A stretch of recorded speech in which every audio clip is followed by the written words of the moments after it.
nós vamos dar início, não é, ao processo. Nós estamos agora, nesse momento, na sala do templo, não é? Que é a parte em que nós confraternizamos, que a gente se encontra, prestamos reverências uns aos outros. Inclusive, um outro adereço, seria a palavra? Adicional? Não. Pode ser um adereço mesmo. Mas um outro comportamento que nós podemos ter entre nós, logo no início do Bom Dia, é assim: todo yogi ou ser ou espiritualista, ou buscador, né, todo espiritualista, ao encontrar um outro espiritualista, a primeira coisa que ele faz é incluir dentro do relacionamento a presença do Supremo. Então, ele invoca a divindade imediatamente. A hora que olha um outro espiritualista ou, de modo geral, um outro ser humano, né? Quando tem uma relação formal de convivência. E esse hábito de fazer assim esse movimento, namastê, né? Esse namastê é um movimento que indica que a pessoa que está reciprocando tem consciência da presença da divindade no outro ser. Namastê, a palavra namastê, significa nama, o na, naha, nas, é um prefixo de negação, na, não, ma, meu, não é meu, namastê, te, a ti, né? Não é para mim as reverências, é para ti, não é? Então, esse namastê significa que nada me pertence, tudo pertence ao Supremo. Essa é uma tradução. A outra mais comum que as pessoas usam é o Deus que está em mim reconhece o Deus que está em você, né? Mas essa tradução é uma tradução um pouco genérica, porque ela pressupõe que você está falando em nome de Deus, né? Tudo bem, não tem problema nenhum. Mas esse processo do reconhecimento do Supremo, do Divino, dentro do processo todo, já está em andamento automaticamente, não é? A questão é que quando nós colocamos a nossa consciência nesse envolvimento, então, uma outra forma de entender o Namastê é da seguinte maneira: a consciência que está em mim reconhece a divindade que está em você. Então, essa é uma outra forma também de entender.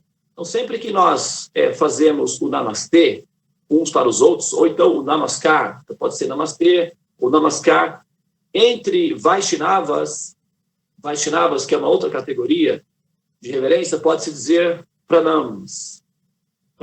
Prana significa energia vital. E Pranams significa a energia divina, ou a eternidade, ou a consciência divina, algo no sentido ser desperto, ou ser iluminado. Ou então, que é uma outra forma também de dizer, você é meu mestre, eu reconheço a sua sabedoria.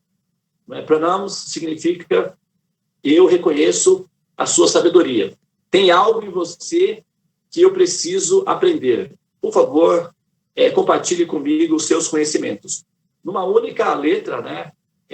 Os conhecimentos védicos são muito complexos, então você tem aí um jardim todo de informação numa única criptografia. Então, Pranams significa isso, não é?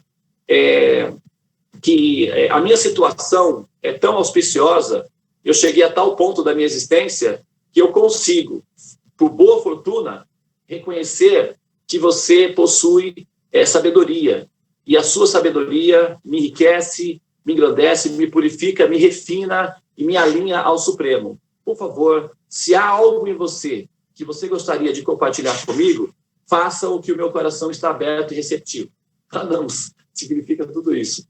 Dá para escrever um texto completo só para explicar essa palavra, Pranams, né? Então, de manhã, quando nós falamos o bom dia, que é muito gostoso, né? O bom dia é muito gostoso, né? Mas logo na sequência, nós podemos pranamos, porque como o nosso grupo é uma reunião de pessoas que cultivam a sabedoria, o amor ao absoluto, então, naturalmente, esses corações e essas mentes se tornam embaixadas do absoluto. E, eventualmente, não é, o absoluto, o Senhor Supremo, se manifesta nessas mentes e nesses corações, não é? Isso assim, é algo que se espera, é algo que a gente compreende que se dá dessa forma. Então, todos nós possuímos, cada um de nós possui uma qualidade que o outro ainda não desenvolveu por completo. Então, as qualidades que está, por exemplo, em você, já estão amadurecidas, e que em mim está em fase de desenvolvimento, devido ao nosso contato, as minhas qualidades que estão se desenvolvendo aceleram o processo de desenvolvimento devido ao contato com você, e vice-versa. Então, esse relacionamento de contato amadurece as qualidades que nós temos em relação uns aos outros. Isso é basicamente um jardim, não é, de conhecimento e de evolução. São chamados os amantes do Supremo. Os gregos chamaram isso de filósofos, ou amantes do conhecimento. Os Vedas chamam isso de Vaishnavas, ou amantes da verdade, ou amantes de Vishnu. Nós temos o nosso grupo, que são os buscadores do infinito, que é também um adjetivo para amantes da verdade, amantes do Supremo, ou amantes do conhecimento. Tá? Então, não seria de todo inapropriado se nós introduzíssemos na nossa relação de comportamento pranams. Após o bom dia, pranams, ou namastê, isso nos enriqueceria, porque a mensagem subliminar ela é mais potente, mais profunda, mais completa. Tá bem? Muito bem, então, vamos, inclusive também, né, na hora de se retirar, né, você pode usar namastê, namaskar ou pranams. Muito bem, então, falando em pranams, vamos dar início, não é? Hoje é segunda-feira, esse dia, né, que é a segunda-feira normalmente é regido pela Lua, acho que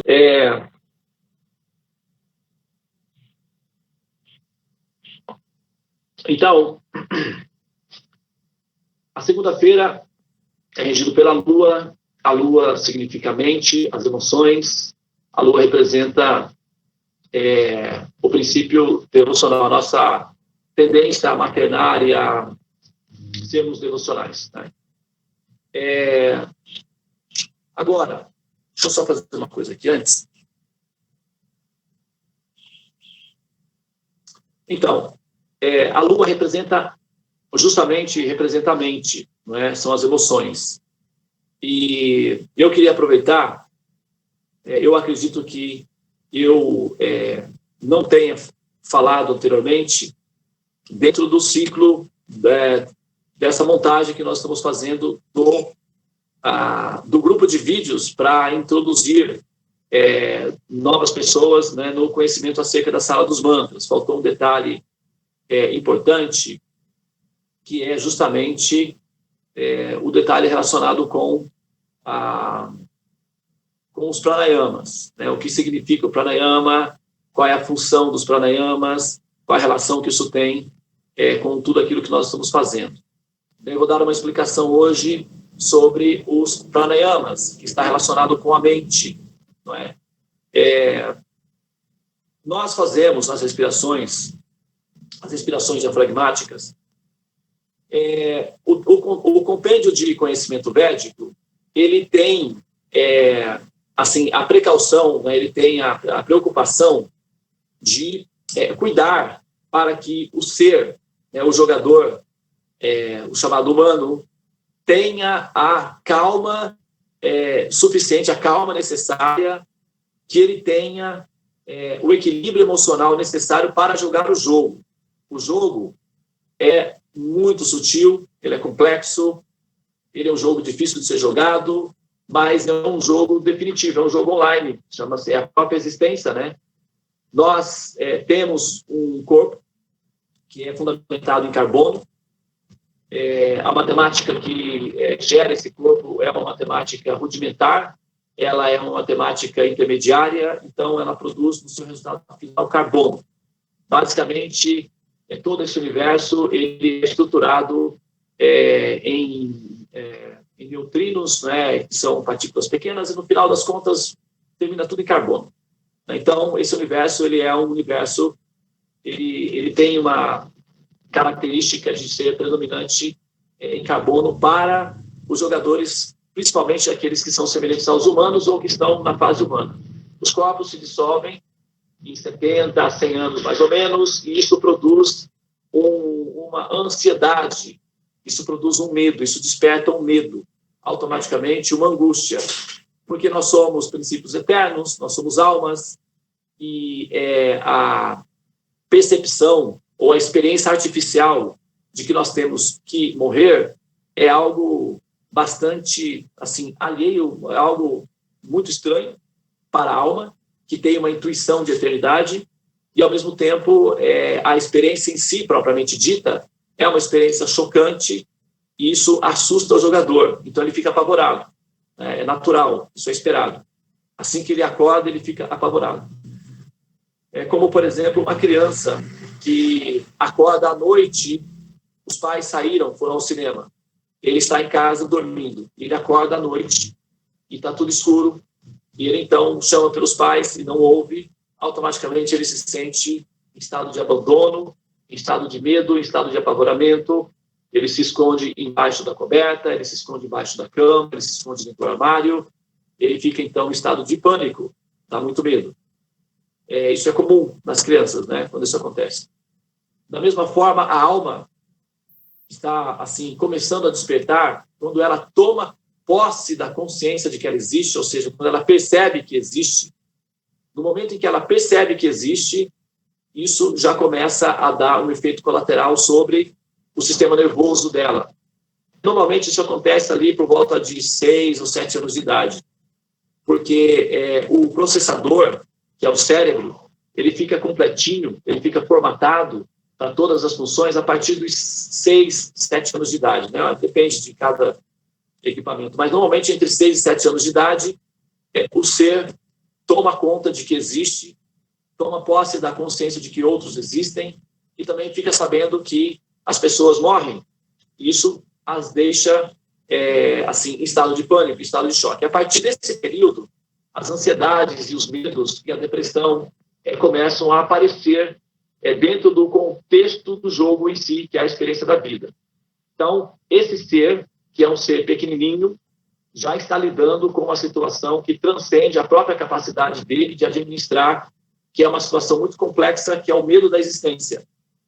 Dependendo do ambiente em que ele está, se tiver uma terapia saudável, religião, família, uma educação, se as coisas forem assim favoráveis, então é possível que ele supere esse pânico e se acalme. Mas na adolescência a crise voltará naturalmente, porque é onde ele começa a tomar conhecimento do sentido da existência, ele busca um ideal, um motivo para existir, e nesse ponto é onde ele vai ter que fechar a equação e responder as perguntas fundamentais, porque eu existo, porque as coisas existem, porque nós existimos, e por que nós estamos aqui, porque nós existimos sob as condições das quais nós existimos, porque há diferenças sociais, porque as pessoas morrem. Então, todos esses questionamentos voltam com muito mais intensidade nessa fase. Mas aí o jogador já está no controle do jogo, ele já tem estabilidade, já consegue administrar sozinho. Então, nesse ponto, não adianta ter uma família saudável, não adianta ter uma religião, não adianta... A parte externa não é o suficiente. O jogador em si é que tem que dar conta da demanda e tem que fazer as equações por si só e chegar às conclusões as mais precisas possíveis. Dependendo da qualidade emocional do jogador, ele pode ir adiante com o jogo e, eventualmente, assim, assumir uma posição nobre, uma posição com uma certa consistência, né, e lutar pela vida e buscar produzir algo que seja favorável para si, para os demais, então ele se torna uma pessoa produtiva e, enfim, ele consegue lidar com a experiência do desequilíbrio, que é a própria experiência da existência em si. Mas tem alguns jogadores que nessa fase é muito comum, né, nessa fase, os chamados suicídios ou a depressão crônica, que é quando o jogador depara-se com uma imensa dificuldade, ele está preso numa escuridão, ele não consegue jogar o jogo, então ele se esconde atrás de algum muro, atrás de algum... né, ele volta a ser criança e se esconde de alguma forma, e com isso ele pretende sair do jogo dessa maneira. Então, esses medos, essas ansiedades, essas crises todas que são produzidas com a experiência de estar consciente de existência, elas são já esperadas, elas já são previstas dentro do processo em si. Por isso, a administração desse programa, que é um sistema de educação, que nós chamamos de evolução, já tem mecanismos prévios que facilitam para que esse processo seja amenizado. Então, todas as técnicas são utilizadas, todos os recursos são utilizados para optimizar e facilitar para que esse ser tenha o máximo possível de relaxamento do sistema nervoso central para que ele dê conta de jogar o jogo. Então, o que Deus, a suprema personalidade de Deus, na sua inteligência, resolveu fazer quando gerou os programas que produzem os corpos humanos? Ele colocou na sola dos pés a maior terminação de redes, não é, do sistema nervoso. Então, na sola dos pés existem a maior quantidade de pontos de contato com o sistema nervoso central, que está na sola dos pés, né? Até outro dia nós falamos sobre isso daí. A pergunta que nós faríamos seria o porquê uma pessoa inteligente faria isso, né? Tem tanto, por que essas terminações nervosas não estão nas mãos, por exemplo, né, que é muito mais útil, a gente está tocando, né, a gente precisa sentir as coisas e tal, porque não é no rosto ou na própria língua, talvez, porque exatamente na sola dos pés, né? Até nós brincamos que é como, por exemplo, se alguém estivesse limpando a casa e sobrou um lixinho, não tem onde colocar e joga embaixo do tapete, né?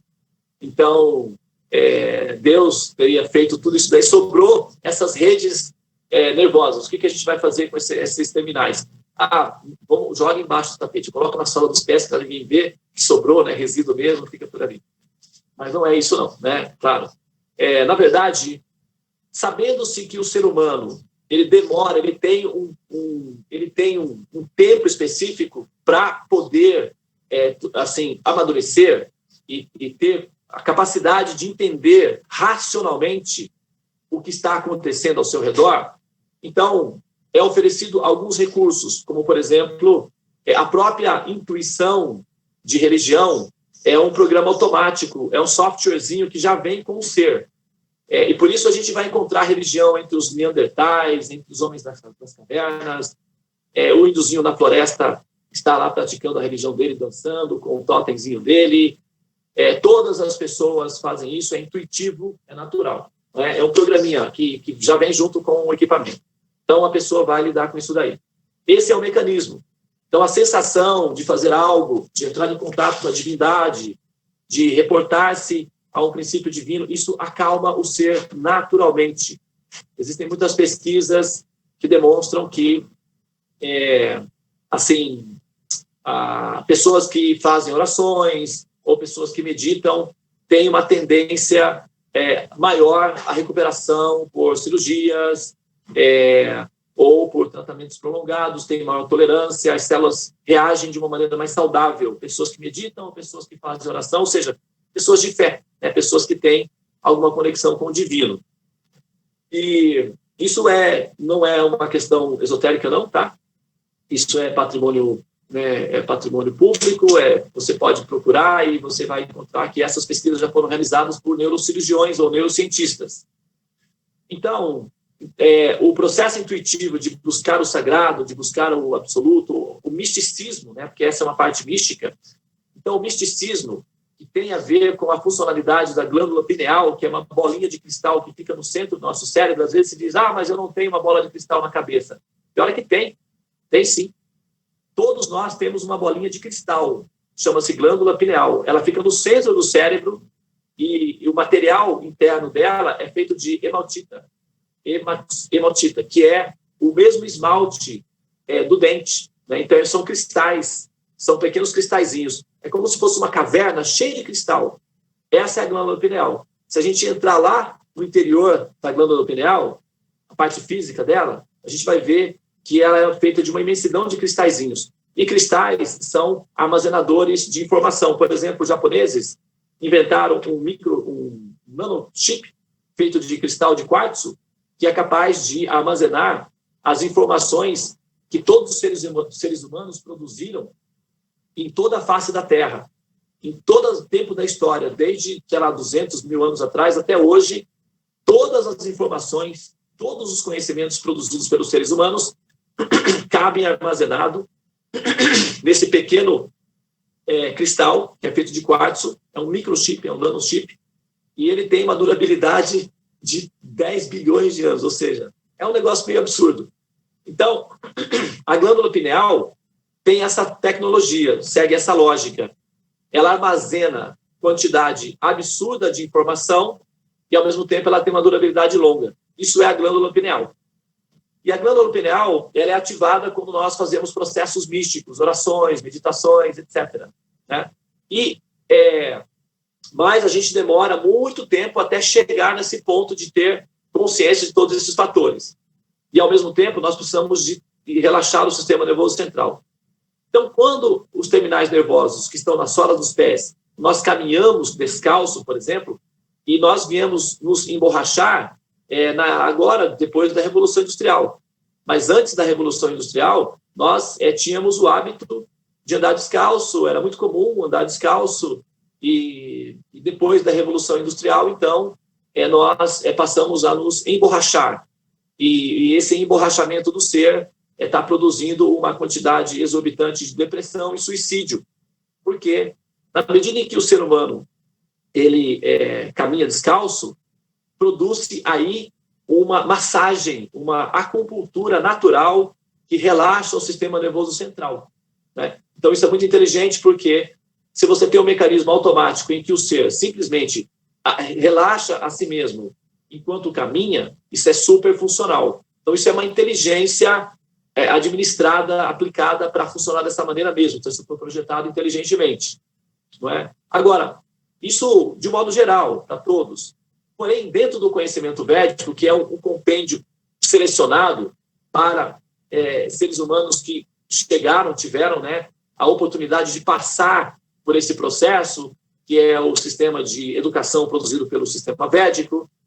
Então, as mães, o processo todo de nascer, por exemplo, o casal, o Kama Sutra, que é uma escritura de orientação sexual, dentro dos textos sagrados, portanto, é uma escritura entendida como uma escritura sagrada, ensina como o casal pode utilizar os mudras, que são as diferentes posições sexuais, para alcançar o máximo de prazer possível dentro desse ato, e, ao mesmo tempo, em que mantras são entoados para que, como consequência desse ato de êxtase erótico e de relacionamento profundo, uma alma predisposta à evolução, ou evoluída, uma alma saudável, alegre, feliz e produtiva, possa aparecer como resultado disso.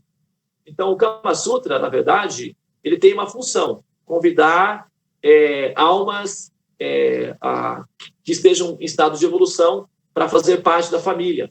Portanto, o ato sexual, desde o do compêndio védico, se torna um princípio sagrado, porque será um portal por onde almas divinas e predispostas à evolução nascerão.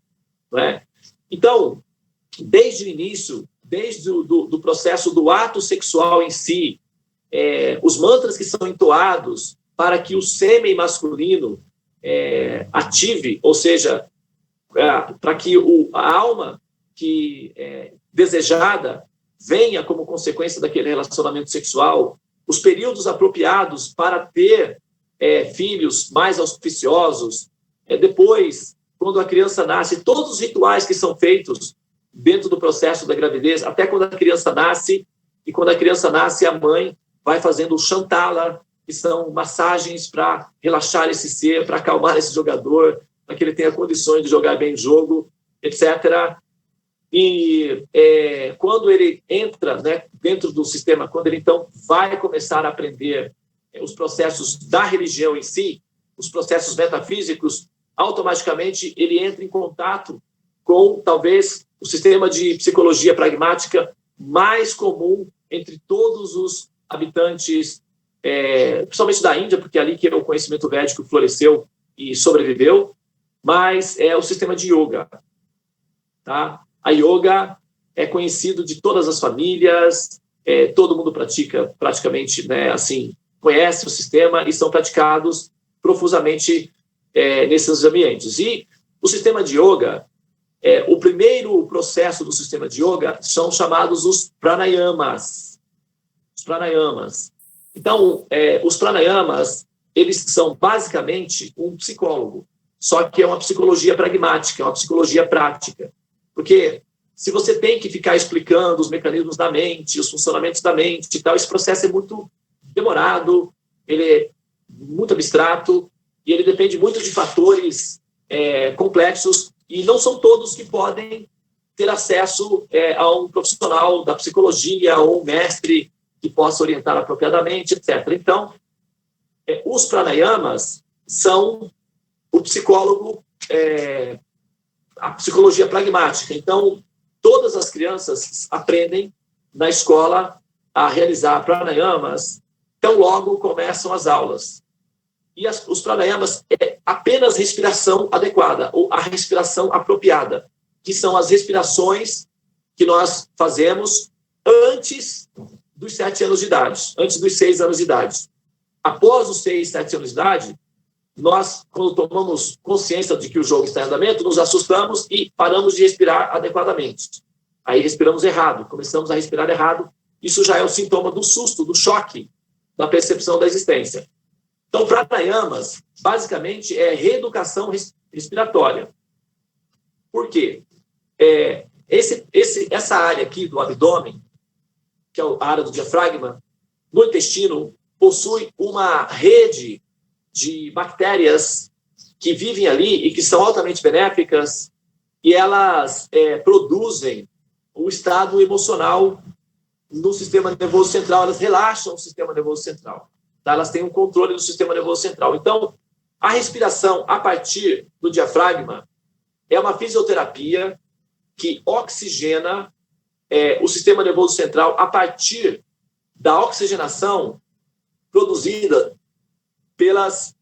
sobre essas bactérias. Então, é como se elas realizassem, não uma metáfora, seria como se elas realizassem fotossínteses, e essas fotossínteses carregam as baterias delas, e elas, então, conseguem realizar as funções saudavelmente. Como consequência disso, o sistema nervoso central entende o que está acontecendo e relaxa, porque ele entende o seguinte, é como, por exemplo, imagina que você trabalha numa clínica médica. E aí você está lá dentro preparando o material que vai ser utilizado para os atendentes. Mas aí você está tranquilo fazendo isso, por quê? Porque você sabe que a recepcionista está lá na frente. Se você está inseguro em relação à recepcionista, se ela é uma funcionária, digamos assim, que às vezes aparece, às vezes não aparece, ou aparece atrasado, ou então é negligente, fica atendendo o celular, ou trata mal os pacientes que estão chegando. Então, você, médico, que está lá na sala, preparando-se para receber o paciente, você não fica tranquilo, você fica ansioso, inseguro, você não trabalha em paz, não é? Então, da mesma forma, quando essas bactérias, a partir dos intestinos, dessa área, não estão funcionando bem, não estão trabalhando bem, o sistema neurológico, ele fica tenso, ele precisa regularizar isso, ele precisa reequilibrar isso, ele precisa, então, reajustar isso. Então, já gera uma tensão, uma sobrecarga sobre o sistema nervoso central. Daí já começa a dar tudo errado. Entendeu?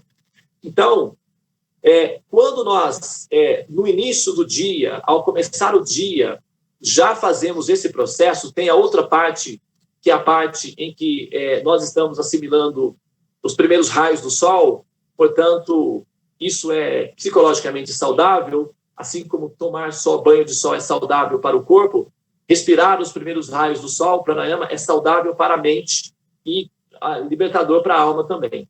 Mas eu não vou entrar nessa parte mais assim interna agora, eu só vou explicar tecnicamente a funcionalidade neurológica dos pranayamas, que é relaxar o sistema nervoso central a partir desse mecanismo.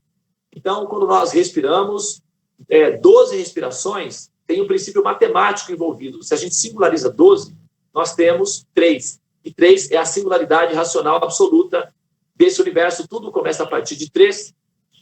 As coisas não funcionam com 2 opções, apenas 3. Nós precisamos de 3 para obter o infinito, umas cores primárias. A gente tem 3 cores primárias e a partir das cores primárias nós obtemos o infinito das cores. Então, 3 é a singularidade. Os pranayamas podem ser realizados por quanto tempo você desejar, mas 12 pranayamas dá o tempo suficiente de as células assim recarregarem as baterias, assim o mínimo, é o suficiente. E o sistema neurológico, então, nesse momento, ele relaxa, porque ele sabe, o pessoal da recepção está fazendo o trabalho lá. Então, vamos ficar tranquilo aqui, não vamos estressar, não, vamos ficar na boa, na paz, porque o trabalho lá está sendo feito adequadamente. Então, se cria uma harmonia entre o cérebro de cima e o cérebro de baixo, porque são 2 cérebros. Se vocês procurarem, investigarem, vocês vão ver que os médicos e os cientistas admitem que os intestinos é o segundo cérebro do corpo. O intestino é um cérebro. Inclusive, o intestino, o material que forma os intestinos é o mesmo material que forma o cérebro. Assim, é a mesma estrutura. Então, é um cérebro, basicamente. São 2 cérebros. E esses 2 cérebros precisam trabalhar em harmonia, em conjunto. Se um estiver em mau funcionamento, o outro precisa repor esse problema. Então, é como trabalhar com um funcionário que falta. Você tem que ficar repondo, fazendo 2 coisas ao mesmo tempo, você ficar estressado, nervoso, né? Que é o que acontece com o nosso sistema neurológico. Então, a gente precisa ter calma, nós precisamos ter, de certa forma, alguma estrutura interna para continuar a vida, porque os problemas são os desafios que vão aparecer e nós precisamos respirar adequadamente. Se possível, desemborrache. Quando você chegar em casa, sabe, tira o sapato. Não, meia não precisa de meia. Tira a meia também. Nós estamos sendo mal orientados, nos emborrachar, nos isolar ao máximo, e o resultado disso é uma sensação de abandono, uma sensação de isolamento completo. Fique descalço, sinta o chão, pise. Isso é muito bom, isso vai te acalmar, isso vai deixar você mais saudável emocionalmente e, ao mesmo tempo, isso é muito, né, já é uma inteligência biológica, o próprio corpo já foi criado assim, porque a natureza é muito inteligente, é um reflexo da inteligência divina. Então, vamos aproveitar os recursos que já estão à disposição. Agora, pranayamas realmente requer uma educação, não é? E para isso são os conhecimentos védicos. Então, os mestres espirituais, eles são chamados gurus, são aqueles que orientam o discípulo a realizar pranayamas para que eles possam compreender os conhecimentos védicos. Então, pranayama, a respiração, é a base que nos dá condições de entender a parte metafísica. Então, ele tem a função de relaxar o sistema nervoso central, equilibrar os chakras e produzir internamente paz, segurança e autocontrole. Tá bem? Então, essa primeira etapa não necessariamente precisa ser entendida como processos religiosos, processos místicos. Pode, não tem problema nenhum, se você quiser interpretar tudo isso como sendo um mecanismo místico, se você quiser fazer no humor místico. Não tem nada que impeça isso, inclusive tem essa função também. Mas não necessariamente é exigido, porque, por exemplo, tem pessoas que são ateístas, mas que também estão estressados, que são ansiosos e que precisam de misericórdia. E, para isso, eles precisam aprender a respirar também. E, nesse caso, não é necessário que eles pensem em termos metafísicos, divinos, nada disso. Basta que respire adequadamente, já será o suficiente para produzir um ser humano mais saudável, mais bem, vamos dizer, bem capacitado para interagir de maneira produtiva com os demais seres humanos isso é o suficiente para cumprir o Dharma, que é a missão de jogar o jogo de forma honesta. Muito bem, eu vou parar por aqui. Se alguém tiver alguma colocação, alguma pergunta... Eu gostaria de fazer uma colocação. Posso? Pode ser, por favor, fique à vontade. Então, sobre essa questão da gente pisar descalço, né? Tem muitas pessoas que moram em apartamento e não tem tempo de caminhar lá fora, no parque, no gramado, na areia. Então, tem um exercíciozinho que a pessoa pode fazer dentro de casa, que é pegar um limão ou 2 limões verde, porque eu estou pensando aqui no limão rosa, né? Que ele muito maduro, ele vai se espatifar. Então, um limão verde, 2 limões, um para cada pé. E a pessoa se senta numa cadeira, sem calçado nenhum, põe os 2 limões no chão e põe os 2 pés sobre os limões e massageia.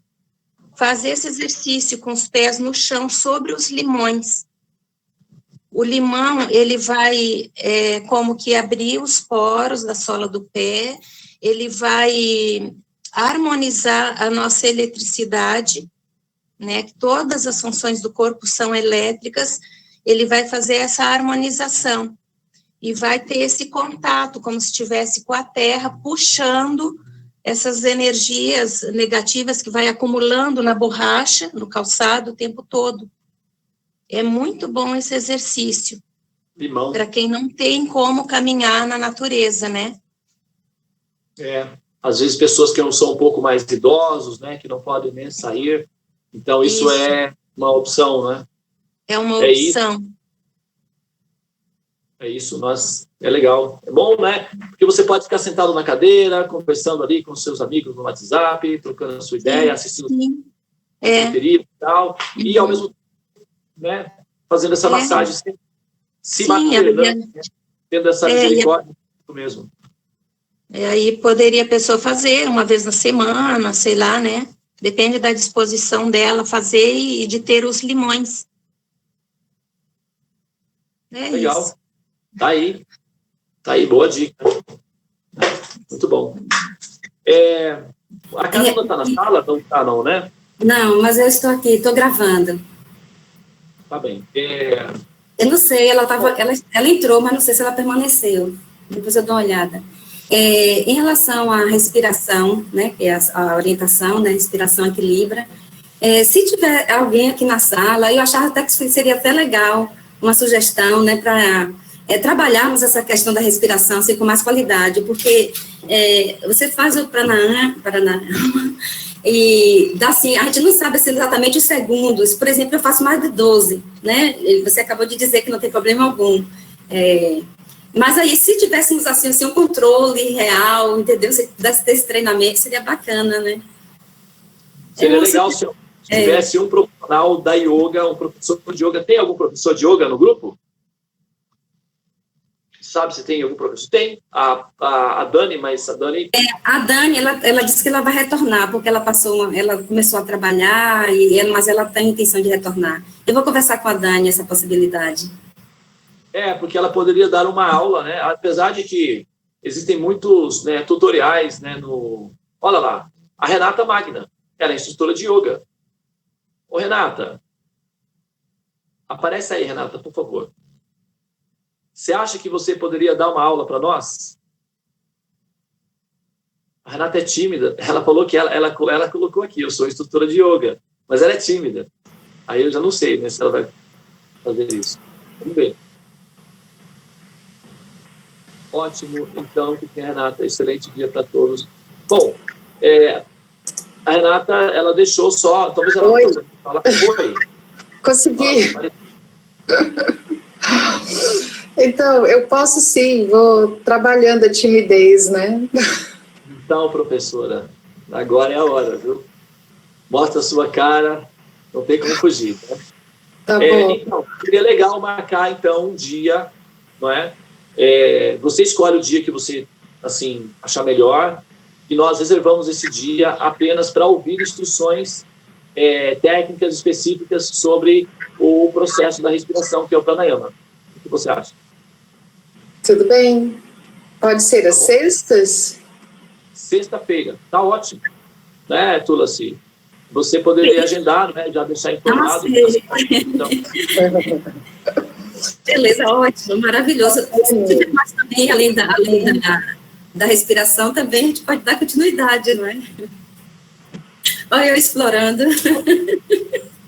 Sim, é muito importante. Inclusive, hoje, durante o processo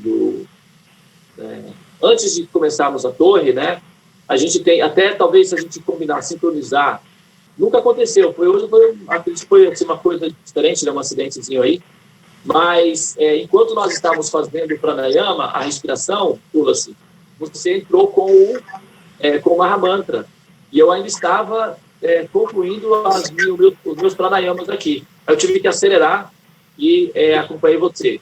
Mas, realmente, assim, a gente... porque não tem a gente não tem uma regulamentação em termos de time, realmente, né? Cada um faz o seu pranayama individual, uns fazem um pouco mais rápido, outros fazem um pouco mais lento, mas se a gente se treinar realmente para ter mais ou menos uma média, então isso daí vai ser funcional, vai ser legal, é bom. Eu até ia pedir desculpa a vocês, porque na realidade foi um relapso. Eu entrei logo na Torre dos Mantras, não fiz o pranayama. Então, a torre, não fiz. Você não fez, você entrou, a gente estava fazendo o pranayama e você entrou com o mantra, né? O seu telefone estava ligado, então aí, como você entrou com o mantra, aí o pessoal entrou atrás, eu também entrei, mas tudo bem, deu certo, né? Agora, se a gente fizer esse mecanismo aí de treinarmos para ter mais ou menos uma regularidade, então a gente vai ficar mais ou menos homogêneo na hora dos pranayamas e eu acho que vai ser mais prático, sim. E a Renata vai ser a nossa treinadora. Estamos bem, né? Haribo. Muito bem, agora são 8h07, né? Aqui eu vou... Evan, oi. Você quer comentar sobre a aquisição do celular para as gravações da aula? Como é que está indo? Então, eu vou, porque agora o pessoal praticamente, né, já saiu. Nós estamos com 12 pessoas, 13 pessoas na sala, né? Eu vou deixar para fazer amanhã de manhã, então.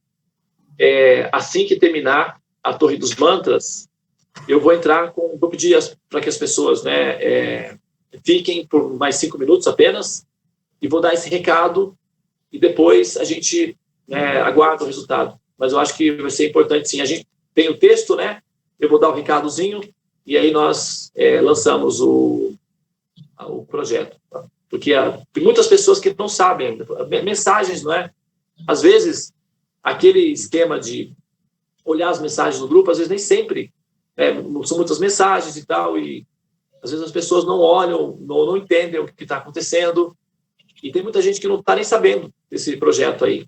Então, aí, amanhã, eu vou fazer isso, e até quinta-feira eu acho que a gente já consegue resolver tudo. Tá bom? E aí nós vamos ter, já para quinta-feira, para a aula da quinta-feira no grupo, né, do Macá, nós já vamos ter, sim, o equipamento à disposição. Um avisozinho para o pessoal que ainda permanece aqui, que já foi liberado os vídeos, os últimos vídeos, tá, no YouTube. Os buscadores de vídeos. Esse vídeo do compêndio, que é a introdução à Sala dos Mantras, ou sim, o vídeo das células? O vídeo das células já estava lá há algum tempo, né? Da Sala dos Mantras. Da Sala dos Mantras. Então, eu até enviei o link para o seu WhatsApp. Você mandou para mim o link, tá? Eu vou dar uma olhadinha e a gente já libera lá embaixo, né, no grupo, porque essa playlist, então tem esse vídeo aqui, né, que vai completar. Então esse vídeo aqui finalmente completa o pacote, que é uma playlist. Eu sugeri a Karuna colocar o título de Introdução à Sala dos Mantras. E as pessoas podem usar essa playlist para enviar para outras pessoas que queiram conhecer um pouco do nosso programa. E isso vai ser funcional porque elas vão, através daí, entender o que nós estamos fazendo, e isso vai otimizar o nosso tempo. Muito bem. Vamos, então, dar à luz, entrar em trabalho de parto.